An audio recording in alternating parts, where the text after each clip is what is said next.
क्या रेट पे अपने को माल बिक रहा है। फॉर एग्जाम्पल अपना वृंदावन डेंसिटी का हमने बताया उसको 1575 का रेट है। जब उसका बुकिंग वगैरह हो गई, लोन फाइनेंस के लिए अपन बैंक वालों से बात कर रहे हैं सर, तो भी सीधे उसने क्या गाइडलाइन रहेगी आपकी।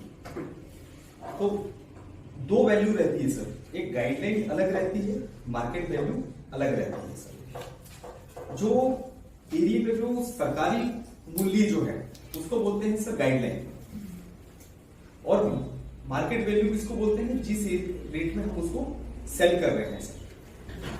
ठीक सर। तो कुछ बैंकें जो रहती हैं वो आपको लोन देगी किस पर, गाइडलाइन पर, और कुछ बैंकें ऐसी होती हैं जो लोन देगी आपको मार्केट वैल्यू पर, मार्केट वैल्यू का कुछ परसेंट, और कुछ बैंकें गाइडलाइन का कुछ परसेंट। कस्टमर जब अपनी फाइलें रेडी कर लेता है उसके बाद में सबसे पहले होती है लॉगिंग, यानी बैंक का जो सिस्टम है उनका जो टैब है उसके टैब में सारे डॉक्यूमेंट्स उसमें चढ़ जाना, ठीक है। और वो टैब ही आपको ओवरऑल वही बता देता है कि इसमें क्या कमी है क्या कमी नहीं है। उसको उसका एक जनरली प्रोसेसिंग फीस होता है, इसका लॉगिंग फीस होता है 3540 मैक्सिमम बैंक का, और कुछ एक बैंक का जो है थोड़ा सा अप डाउन वेरी करता है, लेकिन मैक्सिमम बैंकों का होता है 3540 रुपए से। 35 और 40 के बीच 3540 मैक्सिमम। पहले तो सर एक बार अपने डॉक्यूमेंटेशन लिख लीजिए। सैलरी के लिए आपका लगेगा आधार कार्ड, पैन कार्ड, 6 महीने का बैंक स्टेटमेंट लिखिए, पैन कार्ड, 6 महीने का बैंक स्टेटमेंट, 3 महीने की सैलरी स्लिप।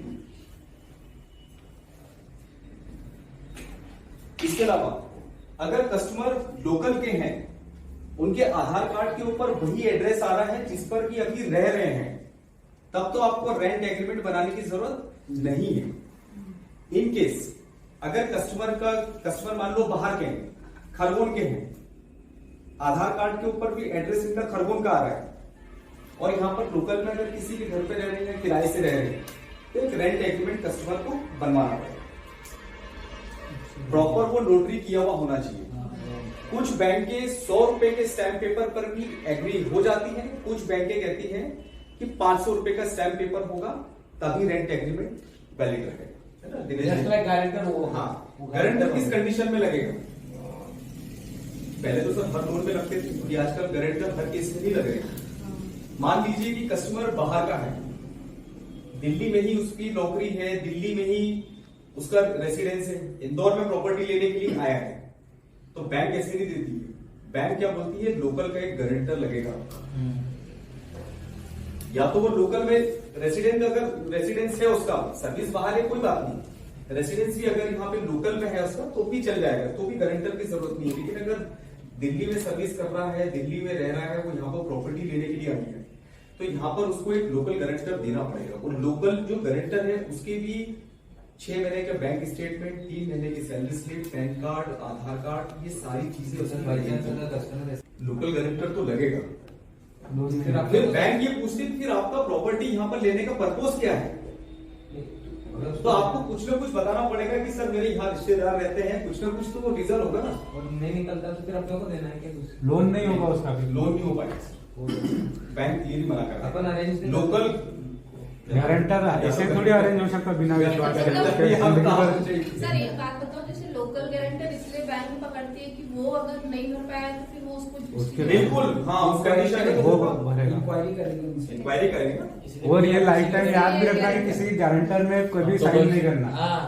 ये लेकिन है पॉसिबल नहीं, आजकल किसी की कोई गारंटी नहीं लेता है। गारंटी देखो दूसरा ले लिया, बोलेगा तू भरो क्यों सर, अपन ने कितने की गारंटी दी आज तक, कभी किसी को 10 लोग गारंटी लेके बैठे। अरे उसमें 3-4 जने किस में आपस में सब एक दूसरे की गारंटी साइन कर रहे हैं, ठीक है, लेकिन कभी दिक्कत नहीं है। मेरे को ही पता है कितने भी गारंटी ले, लेकिन आज से बाय चांस अगर कुछ प्रॉब्लम होती तो अपने गले पकड़ते हैं। हाँ नहीं पड़ता अपन को। लोकल गारंटर देखो, बाकी केस में ना आपको गारंटर की जरूरत नहीं है, रेफरेंस मांगेंगे कि आप अपने किन्हीं 2 परिचितों के नंबर दीजिए, वो गारंटर नहीं होते हैं, वो रेफरेंस होते हैं खाली कि हाँ इनको भी जानते हैं हम लोग। मान लीजिए किसी का लोन सैंक्शन है 20 लाख,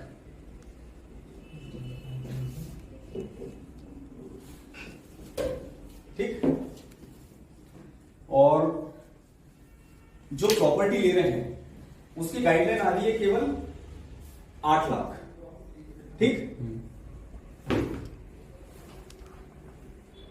ठीक, समझ में आ गया? हाँ हाँ, गाइडलाइन के हिसाब से प्लॉट की कीमत 8 लाख है।